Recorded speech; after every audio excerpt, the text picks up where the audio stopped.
And the business is there, but then really in one day, you lose all your business, all your phones, everything. He said, and the Lord told me, he said, look, if that's your money, I'm going to make it dry up. If it's mine, I need to put it to work. If I lose everything else, I am staying right here. I knew this was going to be, I feel it now. I knew this was the Holy Spirit. I knew it was going to be so painful and so powerful, but it was going to kill you. It was an invitation to die.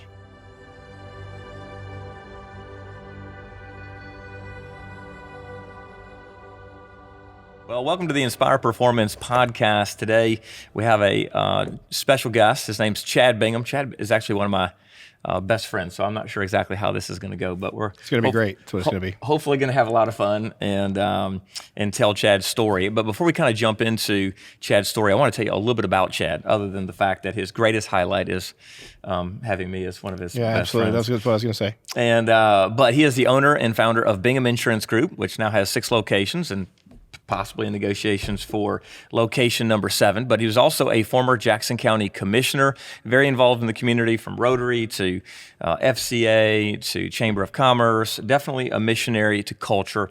Also, of course, helped launch the Empower College and Career Center, which didn't exist previous to your team's involvement.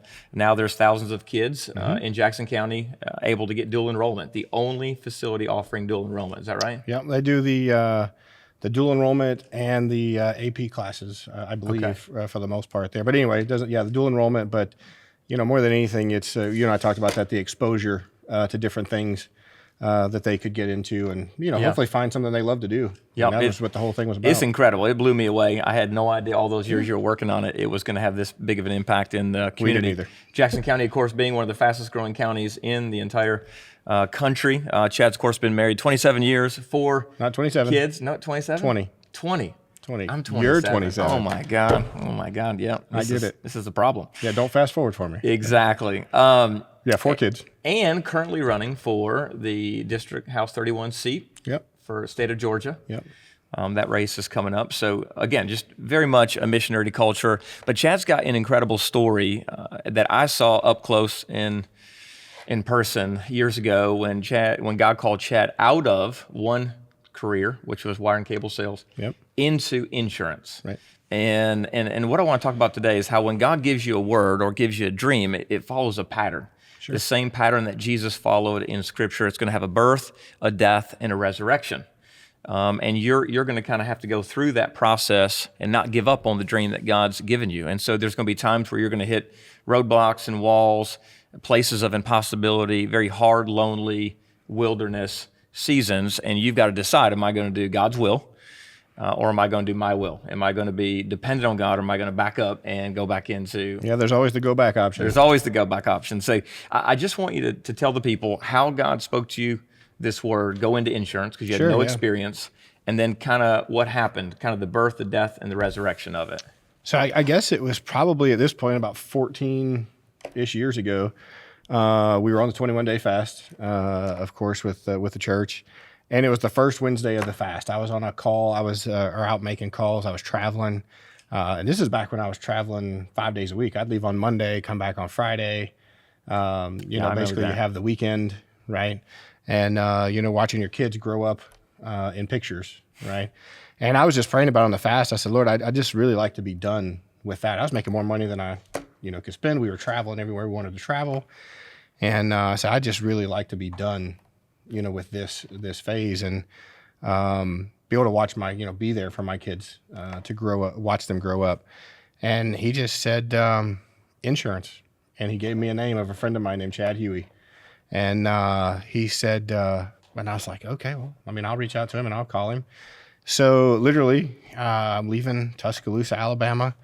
I was on a Wednesday night, like I say, headed back for church. That's back when we had the Wednesday night services. Powerful. And so I called Chad Huey and I said, hey, man, thinking about insurance. I just feel like this may be my next thing. He said, man, I've been waiting on you.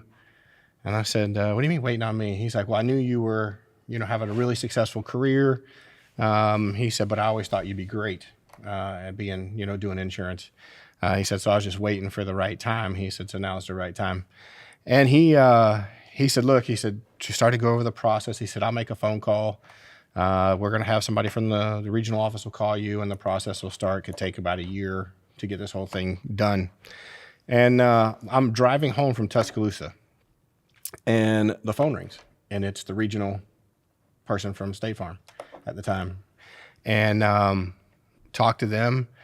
Interview went well. I'm driving down the highway, and they said, okay, well, I think you'd be a pretty good fit, but I've got to send you up to, the next level, and then, they'll reach out to you in the next couple of weeks. I remember, State Farm taking through a process, vetting you, and if you qualified, they paid you a lot of money up front to be able to get an office started, a new office started in your territory. And then I remember they would also extend you some massive credit lines because they offer some of the best training, great company. Oh, great. Yeah, and to be able to get you up to speed. But you have about 1 year to get a contract.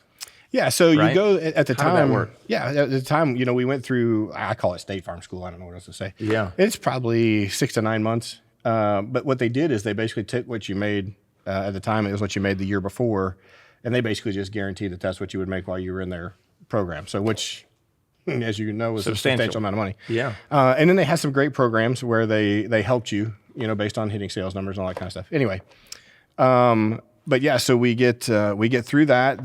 Because you're an agent, they extend you internal lines of credit. Their credit union extends you lines of credit, stuff like that. And basically to help you build your book. To get down the road so you can hit those numbers and get those bonuses, and then obviously repay those loans. And, 3 to 5 years, you're off and running. Yeah. I mean, it was, it was on the surface a pretty good plan as far as what they were trying to do to help you, get I remember when you opened the strip center. I remember the sign went up. Yeah. I remember the letters on the glass, and, just like you see many different insurance agencies, strip center kind of thing. And I remember you hiring your first employee and coming into the office. I remember praying over all the phones. All of them, oiled them up. And I remember the day that I was in your office, you had invited everybody over to pray before we got started. And I remember this just like yesterday. I went to put my hand on the phone to pray for it. And I knew that this word from God was going to kill you. Yeah. Because I had been through it, and you watched me go through my process. And I remember about being in tears when I touched the phone to pray for it. I knew this was going to be, I feel it now. I knew this was the Holy Spirit. I knew it was going to be so painful and so powerful, but it was going to kill you. It was an invitation to die. But at some point, I didn't know what it was going to look like, but I knew it was going to get super hard, and you'd probably want to quit. So tell everybody what happened, because I remember you worked your butt off. Yeah. The business started coming in. The numbers started going up. You're hiring your first employee, Sue, which you still have, which is incredible. Laura was first. Laura was first. Okay. Yeah, Sue is still with us. Okay. And but the business started coming in. Yeah. And a matter of fact, when I was going through my season and we were doing terrible, you hired me to come in, and I would make sales calls for you and try to help build that business for you. But eventually, full team effort. It was full court press. Man. I was cheap back then, not for nothing, and I was cheap labor. But eventually, you built that book of business. Sure. But at some point, there became a difference of opinion, or I can't remember what it was, with you and the RVP. You didn't see eye to eye. Tell us what happened. Short version: they did a massive restructure over there, and. I'm way past blaming any one person. I realize now that was just God orchestrating what he had to do. Because had the guy that I had when I started been my guy, I would still be there doing that. Yeah. There's no doubt. And God didn't want that, but you didn't know that. I didn't know that. You didn't know that. So that's extremely frustrating. I bet everything we owned. Yeah. Everything. Everything. 401k, all the money we had, everything. And then, unfortunately, you have the conversation where they come in and say, hey, we're not going to extend your contract, and by the way, all the debt is yours. Yeah, the book is ours. Yeah. So basically, for those of you who are listening, I mean, this was a big deal, because you can imagine you're getting paid a huge salary. You've built a book of business. You've worked your butt off. You've risked everything. You have now run up through an investment a huge, I felt like it was $80,000. It was close to 6 figures. Yeah. Yeah. A massive amount of debt to invest in the business and these credit lines. And the business is there, but then really in one day, you lose all your business, all your phones, everything. The strip center, all of it. Everything. Not a single customer, and you're stuck with almost $100,000 in debt with a question mark for a brain. What was that day And like? no income. And no income. Yeah. And you were obedient to God. Yeah. Can't nobody offend you like God. Yeah. So, to be honest, the hardest part of the conversation was, Sarah and I went out to, I still remember, I could tell you where we were and what she was wearing. And I have to tell her that we're not getting our contract. And she just cried. Yeah. She said, "What are we going to do?" I said, "No idea."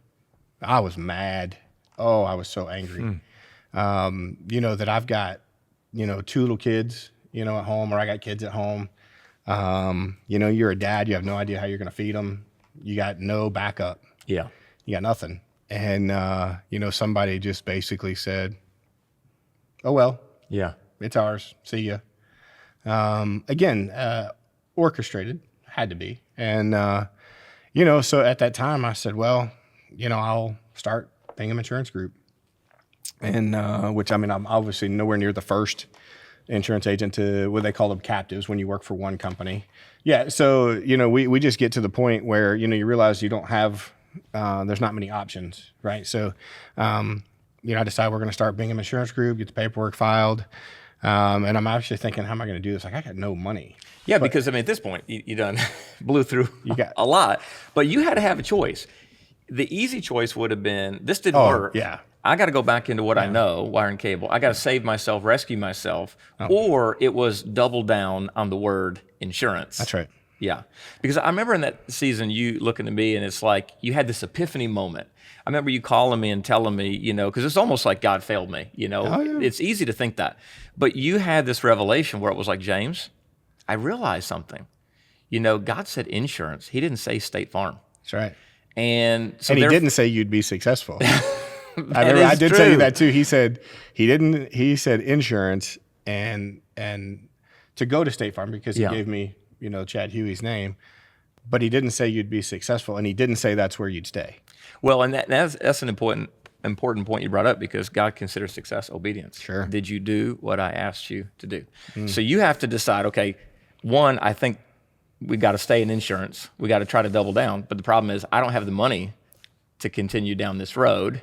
And but I do have a lot of great training, and I know what I'm doing, and I've proved that I can do this. Right. I just need to be able to get paid to do it. Right? So what happened next? So, it was a of course I call friends of mine, we all know people who have money, and if they were investors, you could, and you start to throw your hope in a person now. Yeah. Like, man, if so-and-so would just write the check like this, we could get this done, be no problem. If so-and-so, you start making the calls, and everybody start to, we love you. We believe in you. Yeah. And, even I talked to my parents, I talked to everybody, and, got a phone call one day, and, it was my dad. And he said, he's like, "Hey," he said, "did you find an investor for your business yet?" And I said, "Nope, not yet." And he's like, "Well, stop talking to people." He's like, "We're going to do it." And he said, "I was sitting in church today," he said, "and, told me," he said, "I actually ended up having to apologize to your mom." And I was like, "Why?" And he said, "Well, because I put my faith in my retirement account."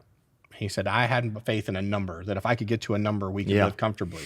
He said, "And the Lord told me," he said, "Look, if that's your money, I'm going to make it dry up. If it's mine, I need to put it to work." And he's like, "Okay." So that's how it's going to be. But he said, when I realized, when he convicted my dad of putting his faith in a number, of course he, repented of that. He said, I'm sorry. My faith is in you, not in an account. Yeah. And so he told my mom, and she's like, "Okay." And, he said, "Look," he said, "you get up to a third," because I have a brother and a sister. He said, "You get up to a third of everything I own." He said, "I would much rather watch what God's going to do with this than him have to kill me and take it from me get it to you." Right? Yeah. And so they did. They wrote some big checks, monthly checks. They, to help pay the mortgage or, whatever, and just trying to get us off the ground. It was basically, they kind of, because the dream died. Let's face it. Insurance, the word God gave you died. Oh, it gets worse. Yeah, there was a birth. It gets worse than that. I thought that was the bad part. Yeah. It gets worse. Yeah, this is called the wilderness season. Oh, my God. Matter of fact, we just finished the Inspire Performance prayer breakfast this morning, and I just preached a word about the God of the in-between. Because it's all about the wilderness seasons. They're not meant to break us, but develop us. But before we get there, so basically, your dad calls you and says, "Hey, I feel like God's telling me we need to invest invest in this. And we won't fast forward this story, but I do think it's cool to note right now that now you send your parents a check every month. I do. To help them I and do. bless them. Yeah, they're on my payroll now. In what they're doing. And then God also increased their investment account as they were withdrawing. Yeah, I was about to say that. In a very powerful and supernatural way. There's just so many aspects of everyone got blessed out of obedience here. Yeah, so the economy is going down, right? Because this is that. It's not, what year was that? That would have been, 2012. Yeah. Right? So economy was kind of up and down. Right. We hadn't fully climbed out of 08 and all of that. And but my mom called me one time about 6 months in. She said, I just feel like I need to tell you this. She said, every time we write you a check, by the time it's time to write the next check, all the money, the check that we wrote you has been replaced. Incredible. In that economy. Incredible. Right. So, and it didn't always stay that way. Right. Yeah. There was sacrifice, of course, on their part in there as well. But at some point that runs out too. Yeah. Right. It does. So eventually now it's Bingham Insurance Group, and you're hitting the phones, you're making it happen. Business is coming in. Obviously, God's given you a gift. It's working, but you never seem to be able to turn this corner, and it's getting bad. Oh yeah. So I really had bad. employees who one of them said their daughter was a receptionist at a nail salon, made more money than her mom did. Yeah. Working for me. There were people begging my employees to leave. Yeah. Like their family was like, look, we can't sustain this. You have to. And they're like, I'm not leaving him. And they suffered right there with us. Yeah. I mean, I had to sell a car to make payroll. Like, people look at us and goes, it must be nice. And I'm like, let's talk about must be nice. Right. We're on, No idea. you get to this point, like year 2 or, year 2 or 3, we're on food stamps. Yeah. Just so my kids, so we can get food. We've had the water turned off, the power's turned off. We've missed mortgage payments. I remember where I was standing when you called me. I was getting my mail. I know right where I was standing when you called me, and it was happening. I knew this was going to happen. I knew it was going to be hard and tough. I didn't know what it would look like. I didn't know how bad it would get. But I remember the day you called me, like, James, you told me, I think at that point, maybe having trouble paying this bill, that bill, but you're like, we're 2 payments behind on the house. Yeah, it was the power bill because you couldn't get in the garage, right? Because you need the power to lift the garage door. That's bad. But your wife can't get in because the power's turned off. It was that close. And what was unfortunate for you was you watched me go through my process, and you saw me actually lose my home.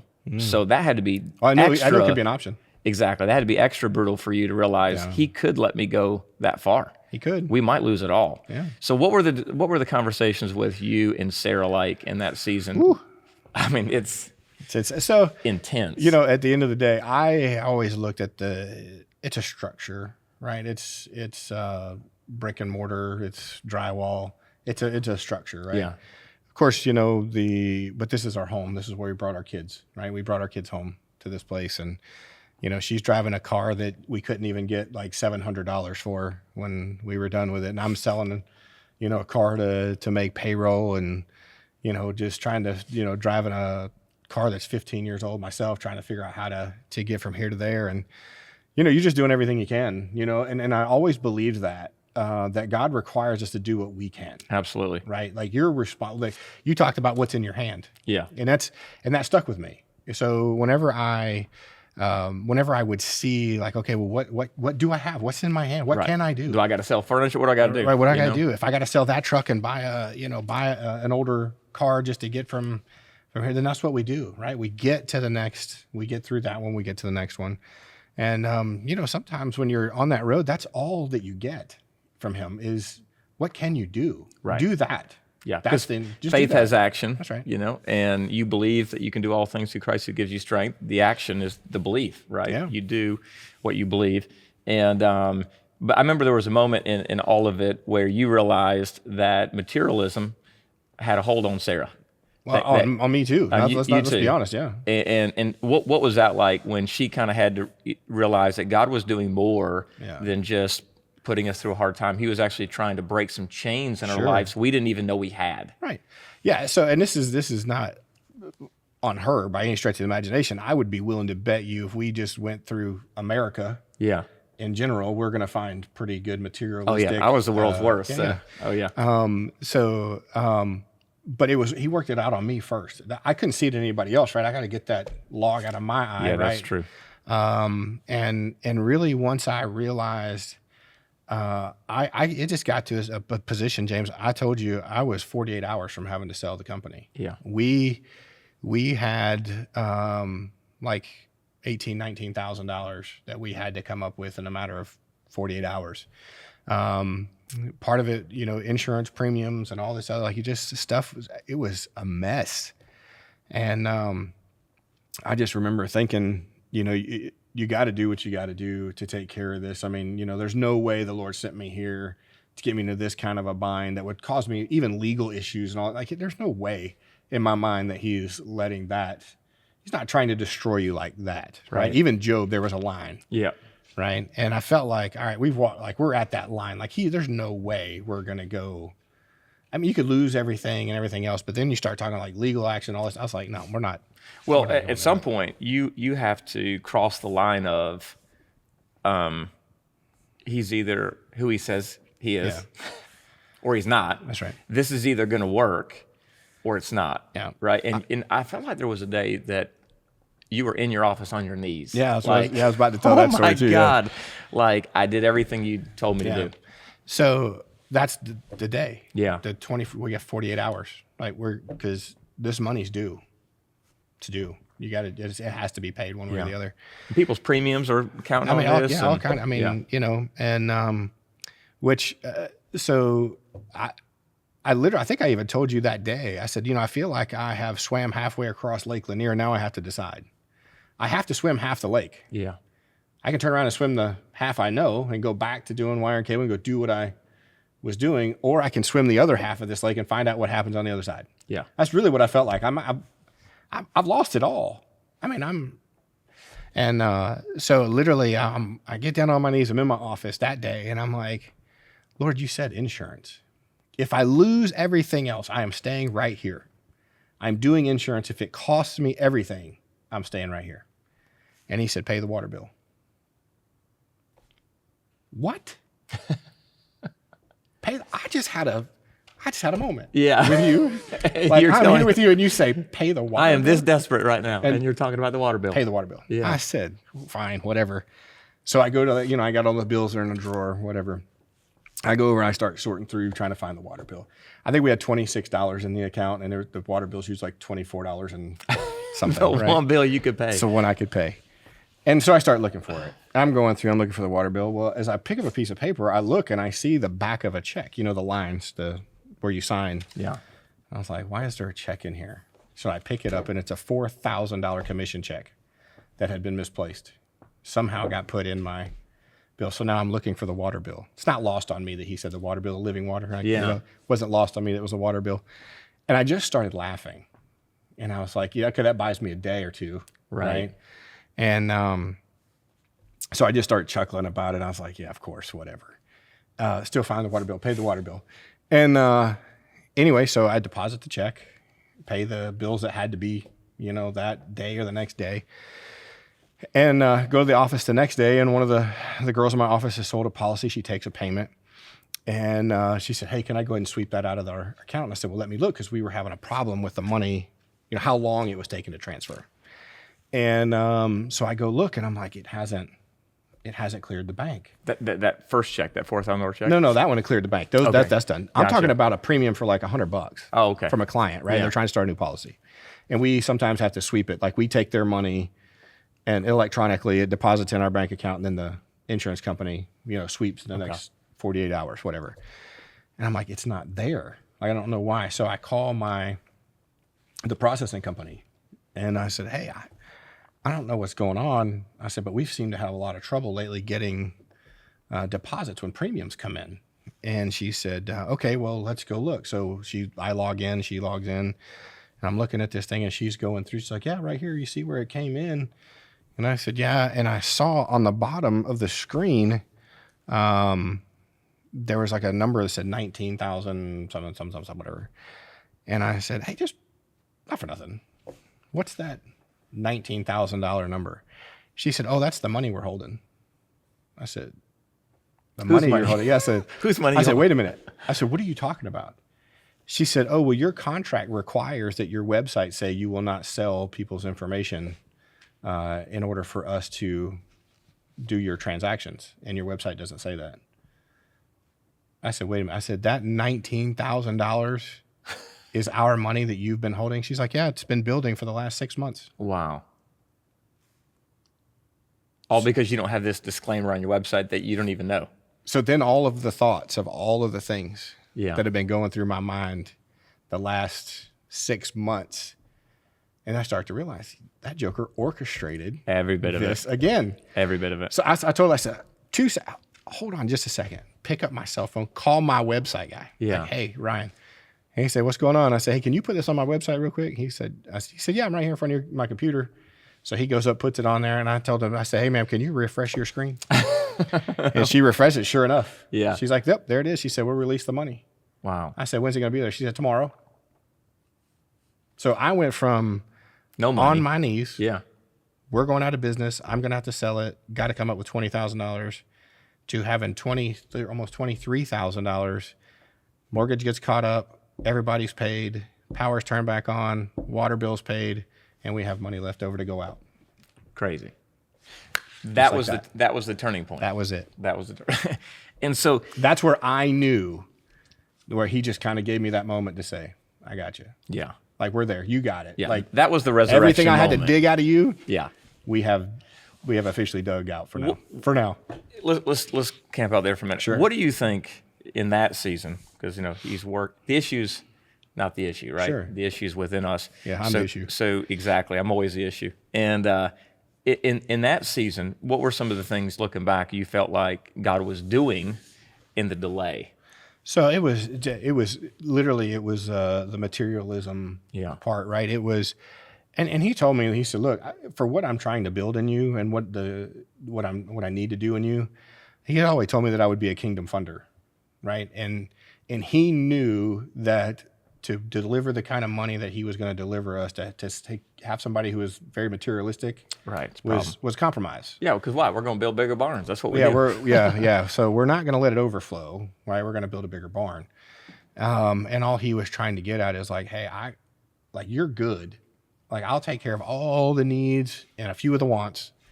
But I need to put this money to work." He was basically telling me the same thing he told my dad.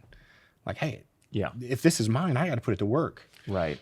And that's what he was at that time, what he was trying to get, out of me. And to my wife's credit, she never blinked. Yeah. It is incredible. I Yeah. mean, she had to trust You and I to- have that in common. Yes. We were the ones that got the word. Right. They And did. our wives are the ones that hung on for that, hell on earth ride and stayed. And I think in part is because, Christ is the head of man, man is the head of woman. And so we develop our faith by being obedient to the word that God's given us. And to a certain extent, they're developing their faith by submitting to the leadership that God has orchestrated in the home. Yeah. And thank God that we have wives that would actually go on that ride. Well, because I was joke about it tough. sometimes, and I say, if you quit when you're at the bottom, what do you get? Yeah. Like, That's you're not true. going to get anything out of him because he's not worth anything. Yeah. What would you say to a person that's kind of like, they're right there. They're like, the dream is It's dead. dead. That's dead. How do you cross that line with the Lord?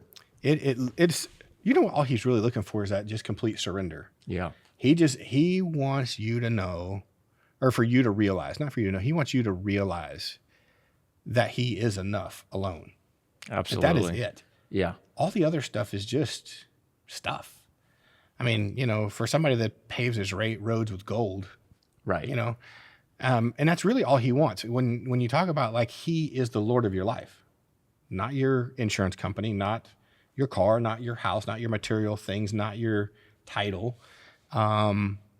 He's just trying to get you to the point where you recognize that it's just him. And that's it. That's super powerful. I know in my journey, very similar. It's the same pattern over and over and over again.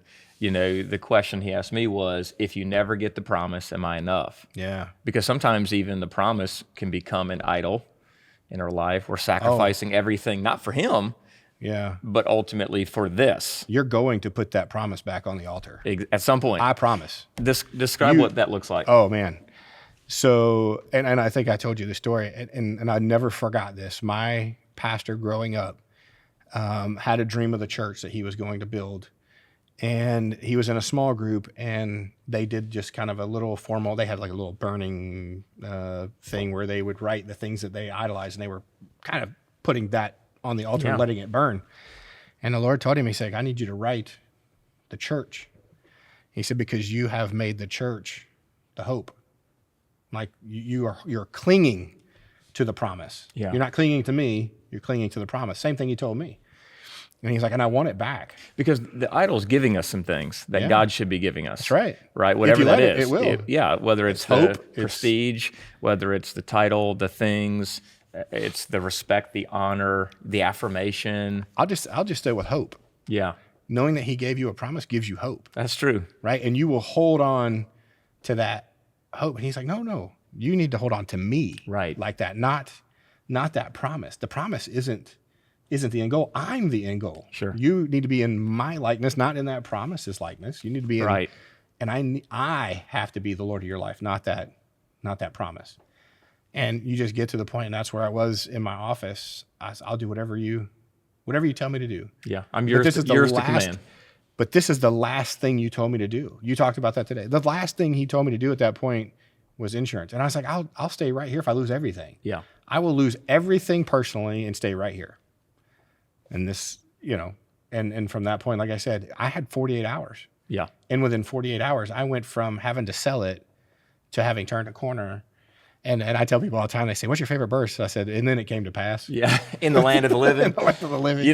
This goes back to Jesus in the Garden of Gethsemane, where he had to drink the bitter, bitter cup and all of that. And you will have that moment where it's like, God, not, my will, but your will. Well, you get to the point where you say, you're going to get to the point where you say, Lord, take this from me. Take this cup. Absolutely. Take it from me. Absolutely. But then you have to do the next part. But if it's your will, right, then I'll do it. And you got to drink it to the dregs. That's right. But that's the part that people don't want. Right. They'll get all the way to here and say, he let me down, and they'll quit. Yeah. They'll say, Lord, don't make me do that. And then they don't do the next part and say, but if it's your will, then I'll do it. Yeah. And I think, God wants us to put his word to the test. I mean, I proved the power of God in my own life by just practicing obedience, and you did too. I got to watch it, play out. Of course, it's a faith builder too. Ooh. There's, I was on the outside looking in, and it's tough, to watch it. And you watched my journey and the beatings that came, and we took a lot of beatings. But describe now, when you guys turned that corner and things started to just slowly build and build and build and build, and then eventually it was like, oh yeah, we're supposed to have multiple offices. I mean, and so what was that like? And kind of what's from that turning point over the last number of years, what has happened? And then also, what do you feel like? What's the vision for Bingham Insurance Group? Because God's also giving you vision to politics. You had no vision to being in politics, and now that's become a big part of your life as well. But what kind of happened from that turning point and some of the success you've seen? Yeah, so really for me, from the beginning, Bingham Insurance Group was always going to be a multiple location. Like it always looked, in my mind, the picture I saw was not just one location. It never was. It was at least 3, always. And then, we went through, you come out of that point, and one of the conversations I wanted to address, you brought it up earlier, I go home and I tell Sarah, I was like, hey, I think we've turned this corner, kind of tell her the story. And she said, she made the comment, she's like, I don't understand. She said, what's wrong with wanting nice things? Nothing. Absolutely nothing wrong with that. Yeah. Unless it's a heart condition. Right. Right. And I knew right then, although we had turned the corner, that it wasn't over, right? Because it can't just be me, right? Yeah. Right? Obviously, because we're married and we're one, she has to be along for the ride, and that heart condition has to be right there as well. And I can't even imagine being her and watching all of this go down, from being able to travel and do whatever you want to having nice things to you can't even afford to buy a pair of jeans, right? Having to drive a car that's Embarrassing. Yes. Yes. No hubcaps. Yeah. I mean, anyway. Leave you stranded. Yeah. You know? All the way down to, you're on food stamps. Now, imagine that the highlight of your week or month or whatever is when you know that you can go to the grocery store because you can spend money fairly freely. Yeah. Not, of course, food stamp has a limit, but you knew like, hey, I can do whatever Recharge. I want with all of I this. just got right? recharged. I can go spend it. And but that's a highlight. Like you got to kind of feel like you went from this to that, and that's the highlight. Nothing wrong with that. I believe in but being content with food and clothes and the real basics, like Matthew 6:33 talks about. Seek Him first, His kingdom, His righteousness, which everybody overlooks, and all these things will be added unto you. So, His kingdom is His will, and His righteousness is His holiness. Yeah. And then if you're pursuing His will and being more like Christ, which is what happens in the development or wilderness, then everything you need, to do His plan, His purpose. Sure. It doesn't mean we're all going to be rich and Nope. live in excess. And so in that season when you were, experiencing that, and then she had to kind of cross that line. She did. Where He's enough. Yeah. She came back a couple of weeks later and just said, you know what? She said, you're right. It's just bricks and mortar. She said, as long as we lose it all, I'm not going anywhere. Yeah, that's right. She said, as long as we're together and the kids are healthy, she said, it's fine. Yeah. And I knew right then Something changed. we have crossed. I mean, in that I'm going to say you tangibly feel it, but in my soul, I knew that it was different. And man, we start climbing out from there. And then, like we talked about, it ends up in multiple locations and things just start going crazy. And it was funny because, here I am now. I'm starting to make some plans. We're starting to move a little bit. And we were at a movie. I'm not even going to talk about the movie, but the credits were just starting, the very beginning of the movie. And I'm sitting there minding my own business. And the Lord out of nowhere in a movie theater says, hey, I need you to sit still and watch what I do. I'm like, okay. Like, what does that look like? What does that really like? What does that mean? What does that mean? So I go back and I'm getting ready to hire somebody to do this. He said, I said, sit still. Watch what I do. Okay. So in other words, stop trying to grow this, hire people. Sit still. Sit still. Stay there. Get a phone call. Hey, somebody going through something similar to what I went through. What would you think about me joining your brand? Bringing my team, starting another location. Sure. Now all of a sudden, we're 2 locations. He just doubled the size of our workforce. And then, we need somebody, and somebody shows up with great experience, great resume, ready to go to work. I didn't have to put out a single, and James, since that started 10 years ago, it's been that way. Oh. He still reminds me. Yeah. The screw ups? And I'm like, yeah. He goes, yeah, that's when you decided to get involved. He's like, and he'll tell me. Really good. I'm like, well, what about that person? He's like, yeah, you hired them. Right. Might as well tell me you hired them. Wow. I was like, he really does want to help us. Yeah. I think, it's important for people that are listening. It's like, we're going through all this hardship, this struggle, to do what He's called us to do. Yeah. Like, you're the one that set me down this course. Sure. You're the one that told me insurance. But yet, all of this challenge, and when you squeeze a lemon, what comes out? Lemon juice, right? Yeah. So we get squeezed. Sure. And we get so focused on what's causing the squeeze, we really miss the focus of what God is trying to reveal in us. Sure, yeah. Right? And so... don't you think it's important that at some point when we're going through tough times to pull a loan, get with the Lord and be like, okay, something's not working here. Yeah.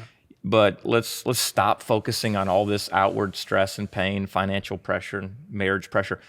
But God, what's not working in me? That's right. What's it revealing? That's the question. That's the question. And that's the question he was trying to get to the whole time. With all of the losing the contract, running through all that money and revealing the idols. Yeah, whatever. And, you feel like you're pruning yourself, right? Just like a vineyard, you're pruning this off, pruning that off. And you get to the end, you're like, dangerous question. God, what's left? What else is it? What else could it be? Right. Oh yeah. Let me count terrible. the ways. Yeah. Let me just Yeah, let me exactly. just start pointing this out. The heart is deceitful, Chad. Yeah. You know? So, but no, and it's but I realize when you're going through the hardships of all of it, if you just turn to the Lord and say, what is it that you're trying to get out of me? Yeah. It Or what is speeds it in up. this season you're wanting to do in me Yeah. through all of this? That's right. Because if you miss that, isn't it gonna be like rinse and repeat? Yeah, I mean, I can't tell you how many times I've seen people walk around the mountain. Yeah. I've told you the story of the guy that worked for I've me walked that did around it for Yeah. 20, 30 years. That's right. And I told him, I said, look, until you deal with this, this is what's gonna happen. And then I heard the words myself. Until you deal with this, we're gonna. It's funny how you're giving somebody this great Holy Ghost inspired Yeah. advice, and then he turns it on you in That's the right. moment. And That's it's right. like, that is actually for you. Yeah. I needed you to say that loud so you could hear it. Right. And, Because you're not listening to me. So, but I just realized when things get hard or things get tough, if you just turn the mirror on yourself and just say, hey, Lord, what is it? Is there something in me that you need to get out of me? Yeah. Is there? And sometimes he just needs you to walk through something so that you can help somebody else walk through it. You know what I mean? And yes, Yeah, he's for doing sure. some work in you, and yes, it's a faith thing, and yes, he will reward you for it.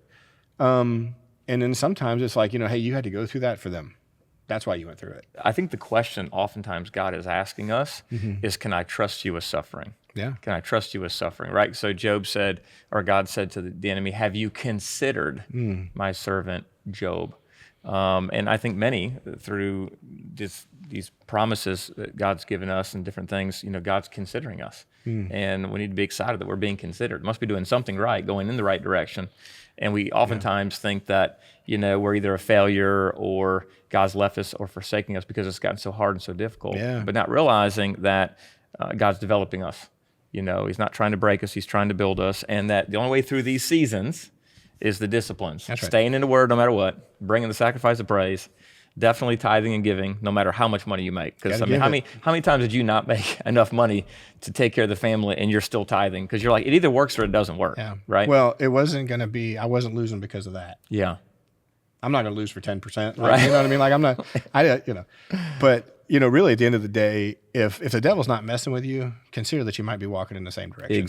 Exactly. Right. It's true. But the disciplines are cool. Fasting, praying, giving, church attendance, the basics, no matter what. Yeah. Even when you're upset with God, Serve. he can handle that. But don't quit talking to him. Don't quit praying. Get you a small group, get around people who will Huge. pray for you and talk with you. And man, there's just nothing like having somebody walk through, Yeah. life. Even when they don't know what to do, just be like, can you just pray? You don't have to have the answer, but somebody needs to pray because this is so bad, so difficult. Like, I'm so scared. Just pray. Yeah. And that can be enough at times, Yeah. which is huge. Well, But- to know you're not alone. Yeah. That alone part, that's where the devil gets you. Like he gets you Absolutely. cut out alone. That's why the Lord has to go get the one, because Yeah. the one got cut out. He's got to come find you. Take some people with you. Right. Take some friends. Get around some people who have your real best interest at heart and will walk with you. That's Definitely. really what it is. Get it in some sort of a small group, mentor group. Threefold Something, cord is not easily something. broken. Yeah. Definitely. Well, hey, in closing, why don't you pray for people that are maybe going, Oh, sure. maybe they're in the in-between season, that wilderness season, just that God would strengthen and encourage them, and we'll close out. We can do that. All right, Father, we come to you in Jesus' name, Lord. We just come boldly to the throne of grace today. God, and I just want to lift up anybody who is listening to this message, God, and who may be going through it. Lord, a lot of times it feels like we're either going through it, or coming out of it. And Lord, I want to pray for, as you prayed for Peter, said, the devil has asked to sift you, but I have prayed for you, Lord, that you would give them that kind of encouragement and that kind of faith. Lord, I pray that you would bring people alongside them, like we talked about, whether it be small groups or, mentors and people like that who can help walk with them. But God, I pray that as they get to the point where they're tested, that they remember the part of the conversation today where we stated that, Lord, you're enough. Because God, that's all you really want. You want to be Lord, and you want to be Lord. You want to be the thing that we cling to, we attach to, and that we hold on to no matter what. So Lord, I pray that you would bring those words back to them when they're in these situations, God, and that they would know that you are a right on time God. You are never late, and it will come to pass. Lord, if they will just hold on, the word will come to pass, and you will do what you said that you would do. Lord, I just pray for encouragement. I just pray for favor. I pray for discernment in their situations that they're in. And God, I pray for the opportunity for them to tell their story as well, as when they do come out the other side, Lord, that you give them opportunities to tell their story, and you would give them the courage to tell their stories, and give the details, and to know that they too can pass it along and help someone else. So, God, we just pray that you send this, out to the north, east, west, and south, Lord. Put this conversation out into the wind and let it reach anybody and everybody that it needs to. And God, we're thankful for that and thankful for all that you've done for us. In Jesus' name, amen. Amen. Well, thank you so much, Chad, Yeah, for being on the Inspired Performance Podcast. And stay tuned. We're going to have more inspired conversations with marketplace leaders coming very soon.